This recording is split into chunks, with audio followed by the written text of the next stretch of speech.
wilderness is beautiful, but it's also a place where safety is a total illusion. From a shadowy figure haunting an abandoned cabin to terrifying footsteps circling a tent for hours in the dead of night, these encounters prove you're never as alone as you think. Is this just the unpredictability of nature, or is something out there waiting for you to look back? This brief clip was shared on TikTok by a user known as Road31990, an Italian traveler who documents his solo cycling trips across some of the most remote and visually striking regions in the world. His content is usually quiet, reflective, and focused on solitude and landscape. But this video stands out for a very different reason.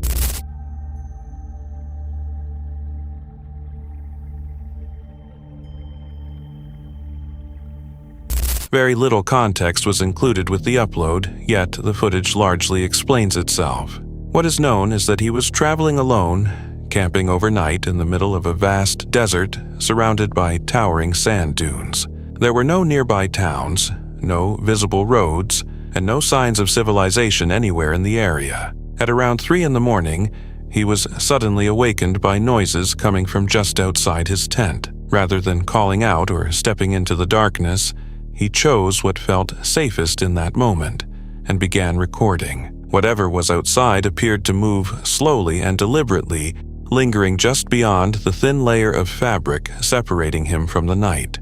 There was no voice and no explanation, only the unsettling realization that he was no longer alone. No follow-up was ever posted. There was no clarification about what caused the disturbance or how the situation ended. The only indication of an outcome is that the clip was eventually shared online, suggesting he made it out without serious harm. Even so, the lack of closure leaves the moment unresolved. Whether the presence belonged to another traveler, someone with unclear intentions, or something he chose not to explain the video, serves as a quiet reminder that isolation does not always equal safety. Even in landscapes that appear completely empty, the possibility remains that someone else may be closer than expected, watching, waiting just beyond the edge of the light. Situations like this raise a simple but unsettling question: was this an ordinary encounter left unexplained, or something that felt too uncomfortable to revisit? Not only in horror films, but in real life as well, abandoned cabins have long been connected to urban legends and cautionary stories. They are the kind of places most people instinctively avoid. So when a group of French Canadians chose not only to explore one of these cabins, but to set up camp directly outside its front door, the outcome almost felt inevitable. Ouais. Fait que ce fut c'est une super de belle soirée. Qu'est-ce que vous en pensez, les amis? Moi, je pense que le feu, il a réussi à me dire. Il a réussi à tabarouette. Un esti de beau feu. Check, check. Ah! Frank, pogne la flashlight! Vite, pogne la flashlight! Fuck, c'était quoi? C'est où?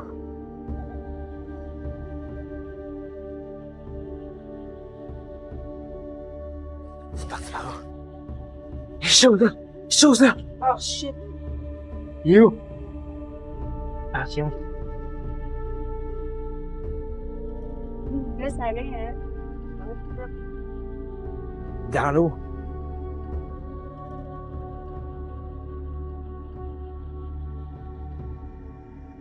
Early on, the atmosphere appeared calm and uneventful. The group filmed their surroundings, treating the night like any ordinary camping trip. But while recording the cabin itself, they noticed something unusual. From inside the doorway, a shape briefly appeared, as if something were looking out from the darkness within. They moved closer to investigate. The doorway was completely empty. There was no movement and nothing visible inside the cabin. Moments later, however, the same figure appeared again, this time outside the structure, close enough to confirm it wasn't a trick of light or shadow. Instinctively, they moved toward it, adrenaline taking control. Once again, it disappeared. There were no footsteps, no sound, and no clear direction showing where it went. It was simply gone. What followed was confusion and disagreement. Some questioned whether the moment had been staged a deliberate hoax created for attention. Others believed they had witnessed something genuinely unexplained.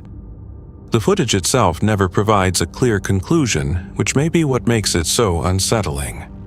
Whatever they saw did not behave like a person, but it didn't move like an animal either. That uncertainty leaves an uncomfortable question behind: was this a prank taken too far, or an encounter with something that never intended to be seen at all? Either way, the moment fades without answers. This story begins with a couple in Russia driving late at night along a quiet road that cuts through a wooded area. It was a calm, uneventful drive, and nothing suggested that anything was about to go wrong. The low sound of the engine and the dark outlines of trees were the only things surrounding them. Without warning, that calm was suddenly broken.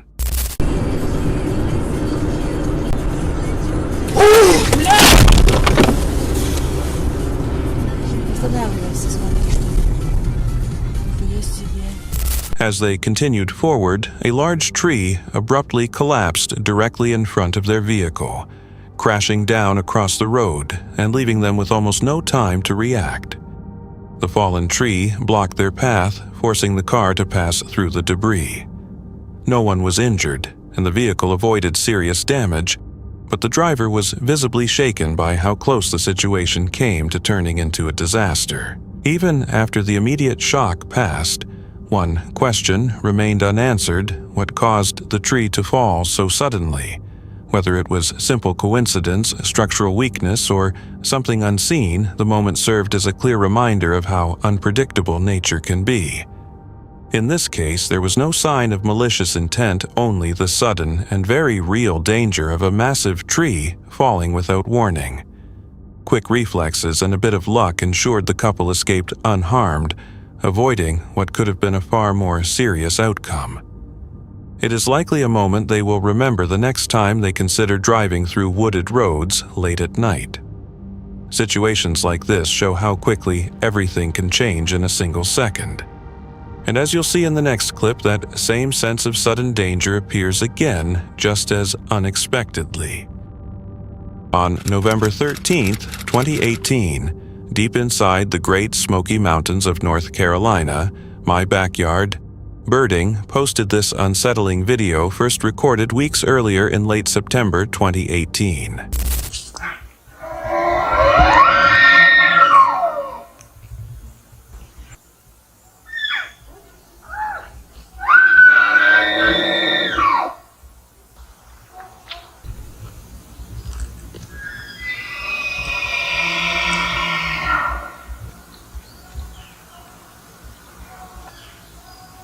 The sound is unnatural, somewhere between a roar and a scream. It travels through the trees and echoes back. Nearby, branches crack slowly and heavily as if something large is moving just beyond sight.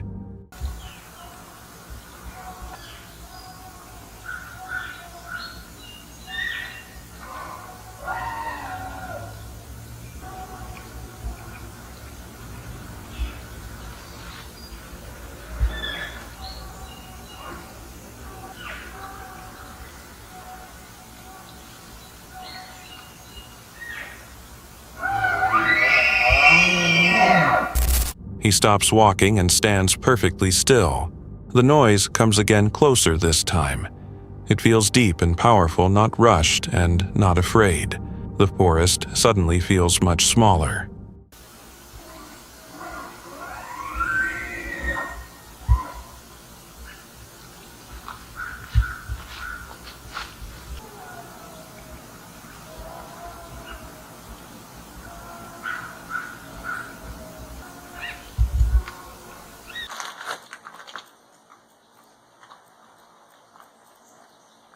Another call follows, louder and longer.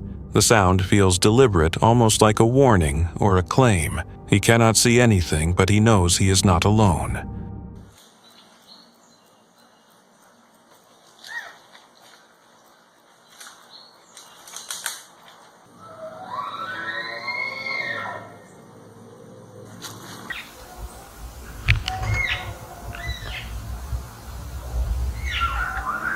For a moment, he does not know whether to run or remain silent. Every step feels risky.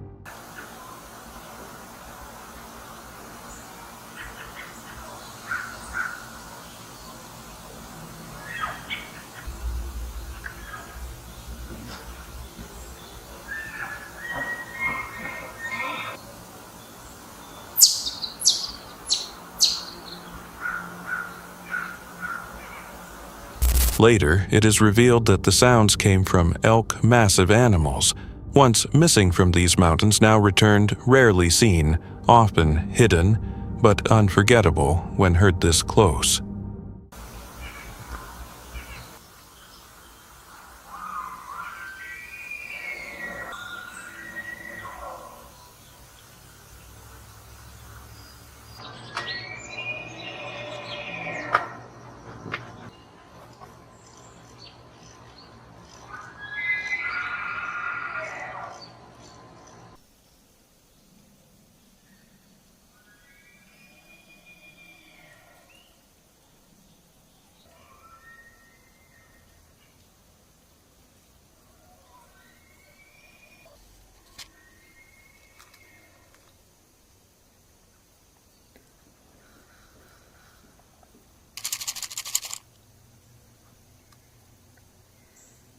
Sometimes, what we cannot see feels scarier than what we can. Would you have stayed to find out or walked away? On May 25, 2018, John, an outdoor enthusiast who thrives in remote places, recorded one of the most unforgettable moments from his channel, Lost Lakes. He often explored with his partner Aaron, but on this trip he was alone. The old footage is brief, quiet, and filled with tension. What happened that night serves as a serious reminder for anyone camping far from help. Highway 101, west of Chapleau. So this is some very remote country despite being right off the highway, and it's the black bear capital of the world, so I'm thinking that's a possibility. To keep the paranoia away, as I call it. That night, John is alone inside a small tent. It is around 3 a.m., and the forest is dark and silent. Then he hears footsteps outside. An animal is slowly circling the tent. The crunch of gravel is clear and steady. Well, I am living every solo camper's nightmare right now. There appears to be an animal of some kind pacing around my tent. I woke up at 3 a.m. and just couldn't sleep. And then around 3:30, I started to hear this pacing sound, and 45 minutes later... 45 minutes pass, and the pacing does not stop. Nearly an hour goes by. The animal keeps moving around, never far. John remains still trying to calm his thoughts. It's pacing around out there. So, I'm going to talk it out with the GoPro and maintain sanity, and maybe the talking will make it go away. I'm just off Highway 101, west of Chapleau. So this is some very remote, and it's the black bear capital of the world, so I'm thinking that's a possibility. To keep the paranoia away, as I call it. He remembers the area is known for black bears, which makes the thin tent walls feel even more fragile. He speaks out loud, hoping the noise will scare the animal away. To keep the paranoia away, as I call it, we got 3 main tools. I think these are well worth having with you. Even in the backcountry, it's a little extra weight, but a little air horn. That's the first line of defense, along with the headlamp. The bright light can be a good tool in trying to blind an animal that has much better night vision than ours, but would be very sensitive to light. Second line of defense, if the thing starts poking its nose at the tent, then I have got this little hatchet here, which I could whack it with this like sheath on. And then last line of defense, you might think this would be the second one, is the bear spray. If I use the bear spray in the tent, I'm going to get blinded and incapacitated. Let's say a bear, if it is a bear, if it were to try and raid my tent, probably going to get the worst of it. The idea being that hopefully it also gets hit and runs away. It does not. Stepping outside feels too dangerous.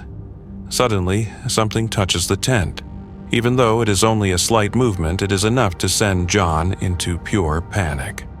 And my car is literally right outside there, but I can't find my car key for the life of me. So while I'm tempted to hop out and get in the car, turn on my headlights, that's not an option right now because I'm an idiot and I can't find my key. It's all gravel here. This is a kind of a boat launch for this little lake here. So I can hear everything on the gravel. I can hear all the footsteps. Talking isn't making it go away. Maybe it's just curious and maybe it's biding its time for an attack. I don't know. If you're a solo camper, these are some good ways to keep your sanity. So a few bonus items. Something literally just touched my tent before I turned on the camera. Second, there's no cell signal here. And third, I have to pee. It's really just comical almost. And I found myself almost falling asleep here again. It's amazing how you can, I don't know, just your brain starts to forget about the threat after it's been over an hour now. As daylight slowly arrives, the sounds fade and the animal leaves. A quiet night can change quickly in the wilderness. Maybe it was only curiosity or maybe something else. Would you have stayed inside or tried to run for the car? On November 17th, 2024, deep in the Blue Mountains of Australia, the YouTube channel Scotty's Gone Walkabout uploaded this footage showing how a peaceful campsite can become unsettling once night falls. He spends the day hiking along a quiet mountain river, fly fishing and searching for a place to set up camp. Well, g'day guys and welcome back to the beautiful Australian bush. So coming in the mountains this weekend on an overnight camp. We are in the middle of spring, the bugs are starting to come out, so it'd be nice to catch a trout at the surface and cook one up for dinner.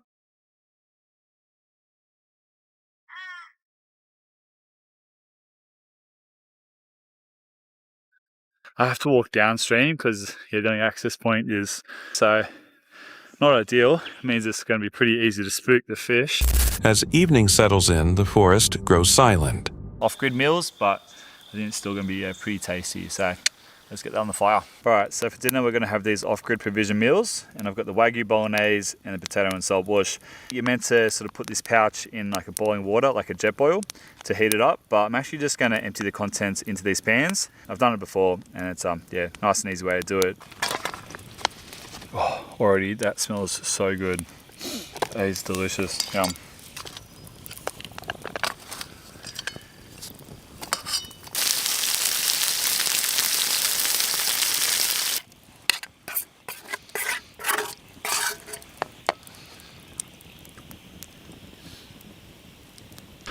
Later, he steps outside and notices small glowing eyes in the darkness. At first, they seem harmless. He soon realizes they may be dingo pups. They move quietly, watching him from the brush. Alright, so I just stopped from the tent, looked into the bush, and I could see these little eyes. And I thought it might have been some rabbits, because I thought I saw some rabbit burrows earlier on. But I just started to get a little bit closer, and they're like little puppies. I don't think they're foxes, I think they're like little dingo pups. I'll try and see if I can get close to them. There's about like 4 or 5 of them, and I couldn't see Mum, so I don't know where Mum is. I'll see if I can film them. So they're just up there. I don't know if you can see the eyes. I'll try and get closer.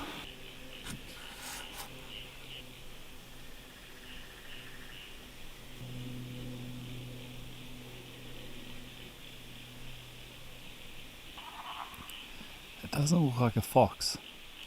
It looks like a dog, like a dingo. But I can't see where Mum is. Very cute. But I should probably leave him in peace. I don't want Mum to come out and attack me. That was rad. That was really cool. I didn't get the entire litter. I could only sort of see that main one. I definitely saw about 4 or 5. I think they're hiding behind that tree there. Really cool. He slowly retreats back to camp. Everything becomes still again, too still. The fire crackles softly, but the bush feels alert, as if something is aware of him. They're a dingo. They've got a little bit of sort of darkness to them, but I have seen dingoes that are sort of all different kind of colours, darker fur on them. So yeah, really cool. Had a little white tip on their tail when I was doing that hunting course back in October. Yeah, the second day we went out for another hunt, like a purebred dingo. I think it had like sort of like orangey fur, or that kind of like straw colour fur 20 meters away from us, and it was really inquisitive. It just like kept sort of like walking through the grass and stopping and looking at us. And Eamon, the guy I was with, he was sort of doing like little fox calls and deer calls just to get its attention.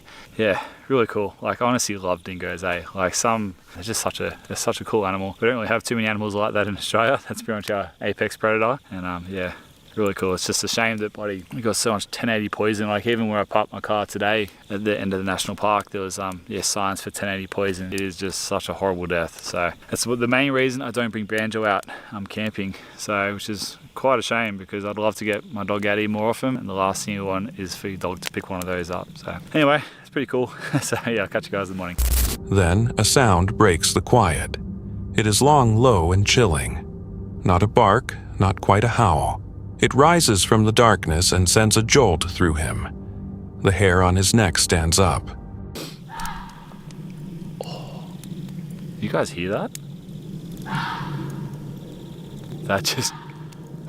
What is that? That just gave me the biggest chills.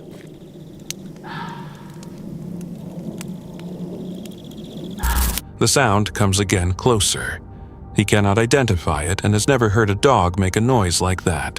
The forest now feels tighter, pressing in around the tent. Oh man, my hairs on the back of my head just like stood up. It's coming from over there. I don't know what that sound is. I've never heard a dog make a sound like that. I think it stops. If you guys know what that is, please leave a comment. This is going to be an interesting night. I think I might be sleeping with my knife pretty close to me. See you guys in the morning. Oh, they're so creepy. Eventually, the sound stops. He remains still listening. The noise fades, but the tension does not. He keeps his knife nearby and waits for morning, knowing it will be a long night. Maybe it was just wildlife communicating, or maybe something felt different in that moment. What would you have thought if you heard that in the dark? Emery House and her friends were visiting Utah from Minnesota, hiking through the desert, when they suddenly encountered something that clearly did not belong there.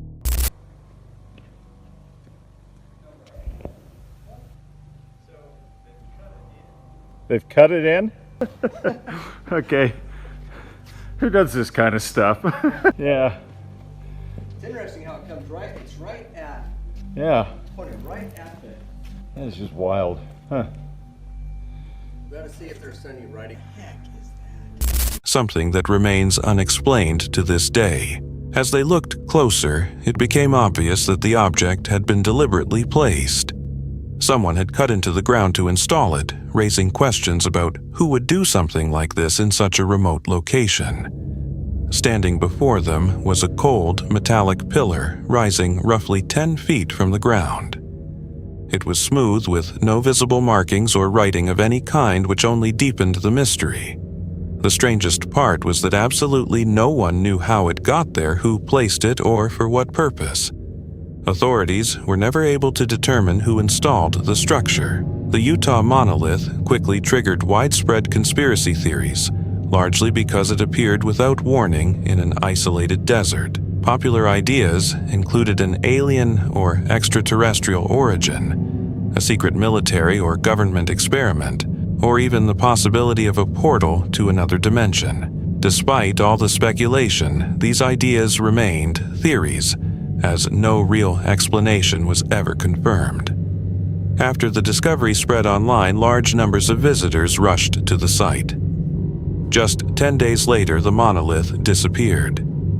It was later revealed that a group had removed it due to concerns about environmental damage caused by the crowds. The idea of what might have happened if someone had touched it only adds to the unease. The thought of someone simply vanishing makes the mystery even more unsettling. The lack of answers makes this feel like more than just a random art installation and leaves room for many possibilities. What do you think it really was, and why was it placed so far from everything? In May 2025, what was supposed to be a simple camping outing turned into a tragedy. Two Arizona high school students, 18-year-old Pandora Kios Ruda and 17-year-old Evan Clark, Both enrolled at Arcadia High School set out on a day trip to the Mount Ord area of the Tonto National Forest. They departed on May 25, 2025, with plans to return the following day. However, they never made it back. After the teenagers were reported missing, a search operation was launched. On May 27, 2025, their bodies were discovered near a campsite in the remote Mount Ord region. The discovery immediately raised serious concerns, and investigators began working to determine what had occurred during the days they were missing. Evidence recovered from the scene, including DNA, eventually led authorities to 31-year-old Thomas Brown. Investigators stated that his DNA was connected not only to the victims, but also to their vehicle and nearby items. Brown was taken into custody and now faces 2 counts of first-degree murder. He is currently being held on a $2 million cash-only bond as the case continues. This case shows how quickly an ordinary outdoor trip can turn dangerous. What do you think happened during those missing days? A man was traveling through a remote desert region of the Arabian Peninsula when he noticed what he believed to be an Abu Fanu.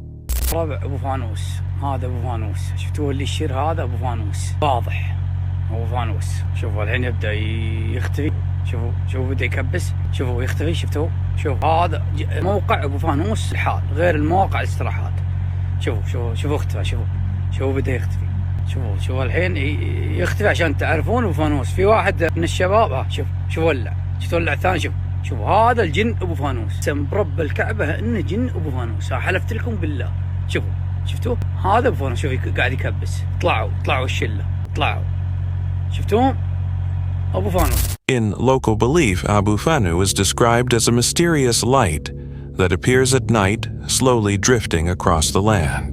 It is commonly linked to jinn and is believed to confuse or mislead travelers.